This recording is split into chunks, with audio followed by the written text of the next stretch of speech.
جڑوالا سے خبر شامل کرتے ہیں ہمارے نمائندے میاں مہران اکبر کی رپورٹ کے مطابق اسلامی جمعیت طلبہ جڑوالا کے زیر اہتمام فرانس میں ہونے والی توہین رسالت کے خلاف احتجاجی ریلی لاہور موڑ تا سینما چوک تک نکالی گئی، جس کی قیادت محمد فاروق بشیر ناظم اسلامی جمعیت طلبہ جڑوالا نے کی۔ اس موقع پر ناظم اسلامی جمعیت طلبہ جڑوالا فاروق بشیر نے خطاب کرتے ہوئے کہا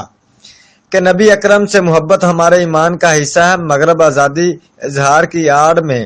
دنیا کے امن و امان کو تباہ و برباد کرنا چاہتا ہے، مختلف بہانوں سے مسلمانوں کے جذبات کو ٹھیس پہنچائی جا رہی ہے۔ انہوں نے مزید کہا کہ نبی کریم کی شان میں گستاخی کرنے والوں کو عبرت کا نشان بنا دیں گے۔ ناظم اسلامی جمعیت طلبہ نے حکومت سے مطالبہ کیا کہ فرانس کے سفیر کو ملک بدر کیا جائے اور اس ایشو کو پوری دنیا میں اٹھایا جائے۔